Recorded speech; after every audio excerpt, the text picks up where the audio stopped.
In Baton Rouge, 3 police officers were killed and 3 others wounded in a shooting rampage Sunday. The shooting began just before 9 a.m. at a gas station on the city's Airline Highway, a mile from the Baton Rouge Police Department headquarters. The police department has been the site of more than a week of protests against police violence. The demonstrations were sparked by the fatal shooting of Baton Rouge resident Alton Sterling by police.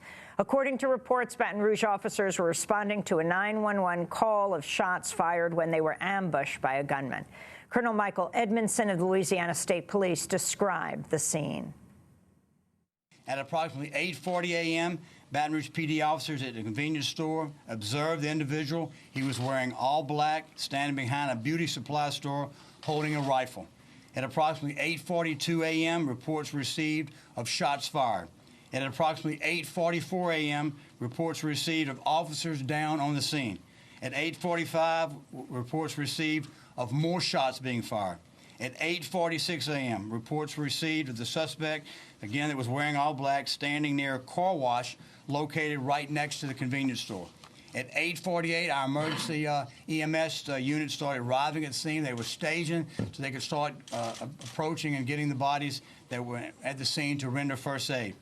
Officers engaged the subject at that particular time, and he ultimately died at the scene. That was officers that were responding to the scene itself. The slain officers were identified as Montrell Jackson, Matthew Gerald of the Baton Rouge Police Department, and Deputy Brad Garafola of the East Baton Rouge Parish Sheriff's Office. Officials identified the gunman as Gavin Long of Kansas City, Missouri.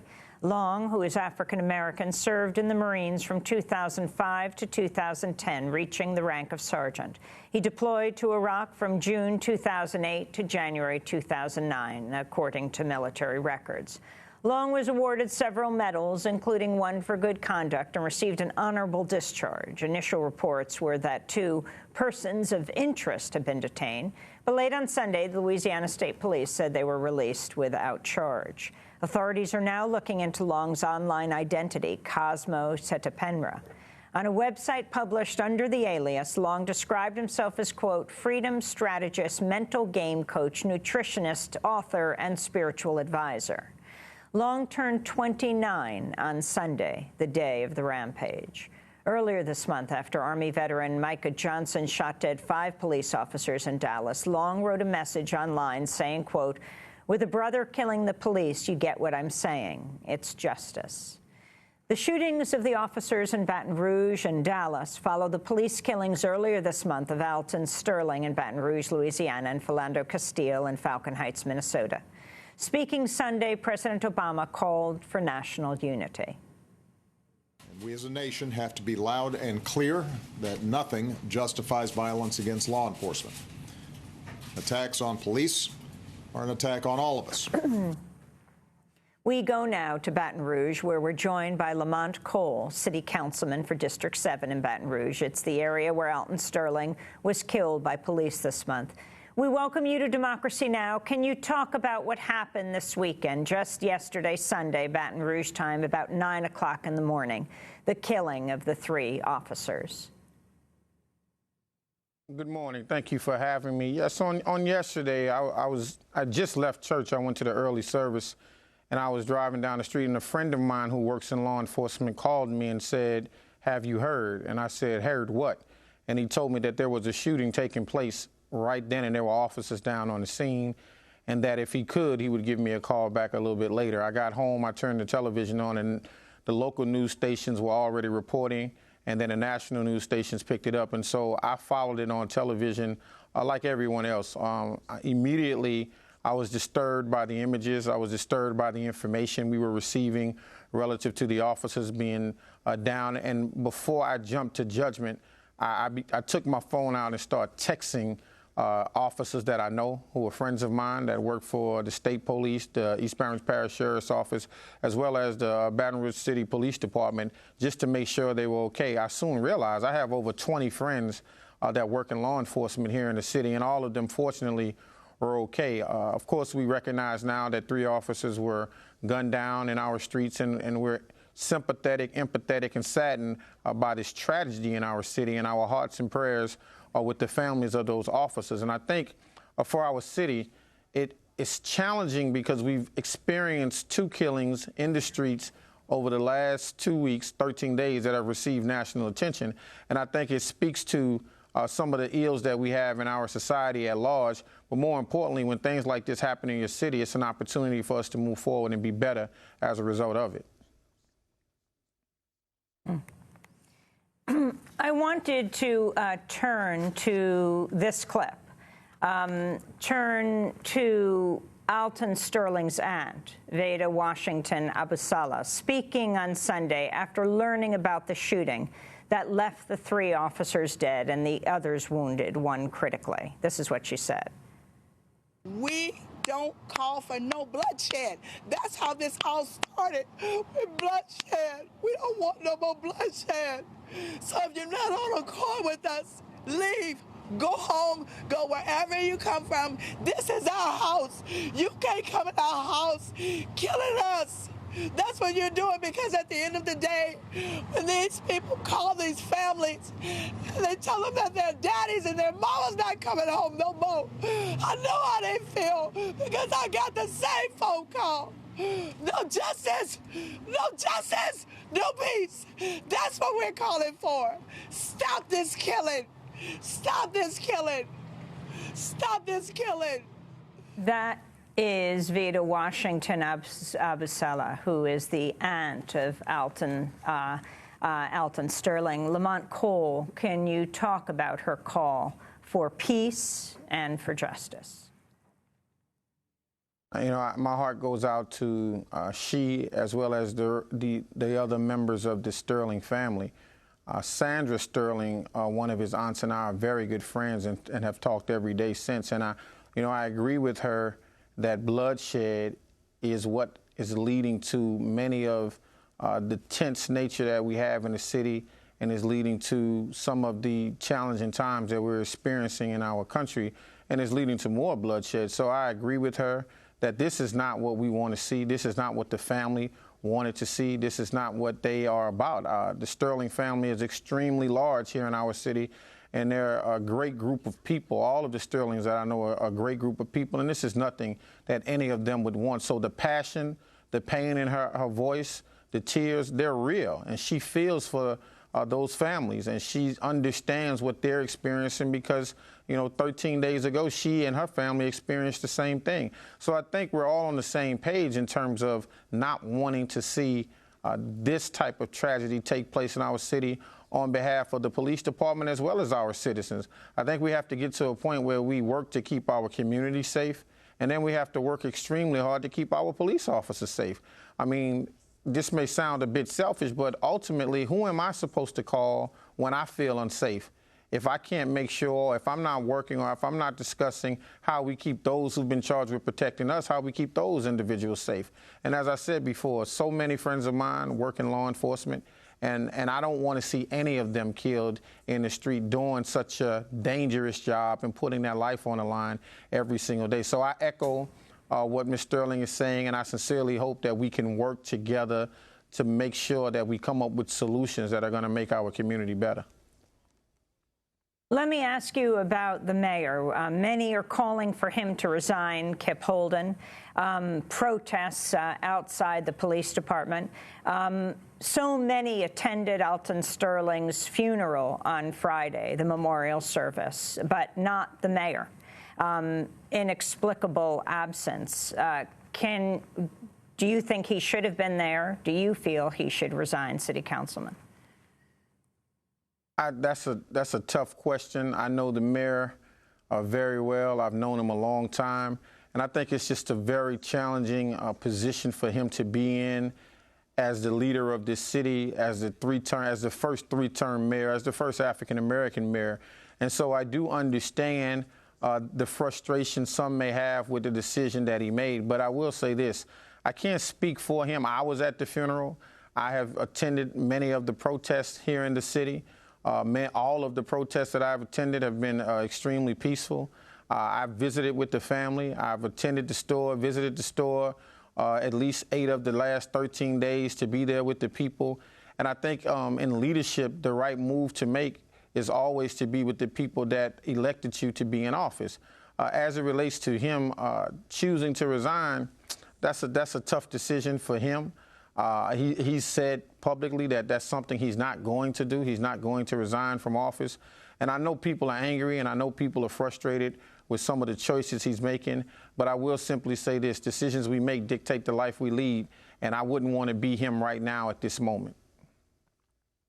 Do you know why, since you know him well, he chose not to attend? And apparently, though I can't confirm this, he hasn't even called the Sterling family. President Obama called the family. No, I do know him well, but we've not spoken in about 2.5 months. So I'm not sure why he's choosing to do some of the things that he's doing. And I'm not judging. Please understand, I'm not judging any of the decisions that our mayor is making. But what I am saying is that in a situation like this, I myself been in a position where I was elected by the people who live in that community. I made sure I visited with the family. I contacted the family. I offered my condolences. I made sure that we sent something from our office to the funeral. I made sure to be with the family on the day of the funeral, just to offer condolences and support. And I've made sure to stay in contact with those members of the family that I know well. So, again, I can't speak to any decisions he's made. He'd have to answer for those himself. But what I will say is that, during the rest of his term, with 3 months left on his term, I think that he and the rest of us need to start working towards real solutions in terms of how to keep our community safe, and as well as how to keep our police department safe.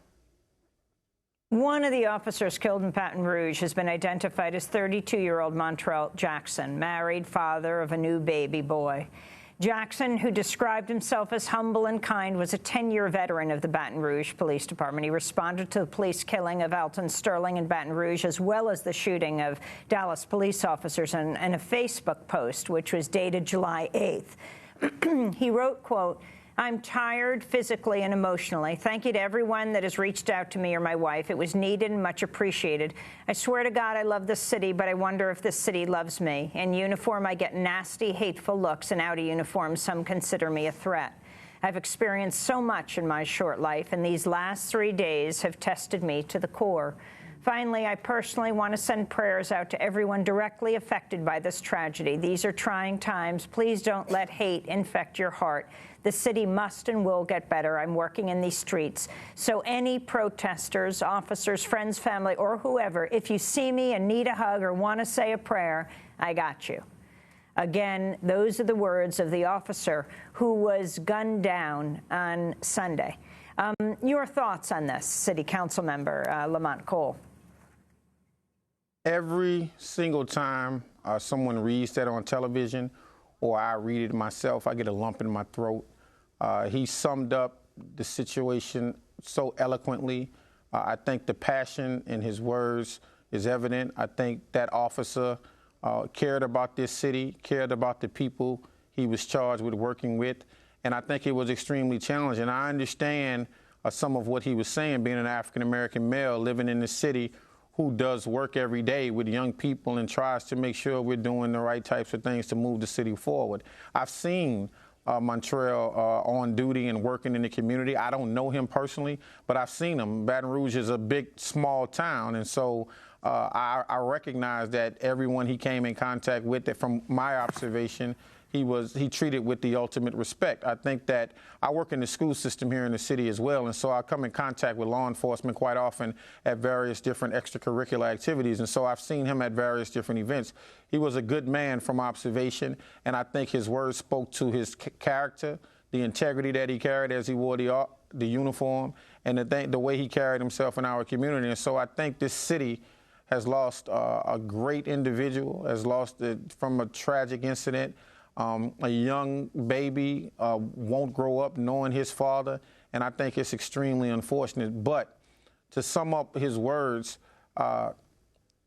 it's amazing to me that he had that thought process so soon after such tragic events and not knowing what his fate would be going forward. And so it's great to have an individual express himself so well and to be remembered by those words. And so I commend him for the life that he lived, and I hope that we can celebrate him in death. Very quickly, Can you respond to the so-called Blue Lives Matter law, and also the fact that after Alton Sterling's death, close to 200 people were arrested? The ACLU has filed suit saying unnecessary force, excessive arrests. What are your thoughts on this, Councilman?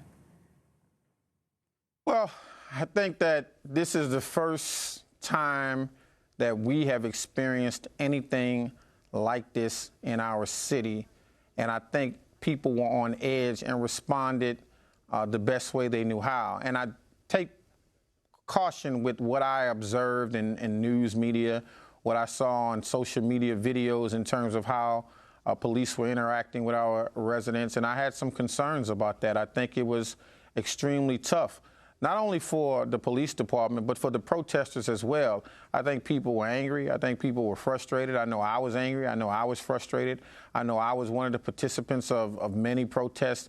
And I just think that people reacted in a way based on emotion. And I think oftentimes when we act on emotion without the benefit of intellect, we make decisions sometimes that we regret.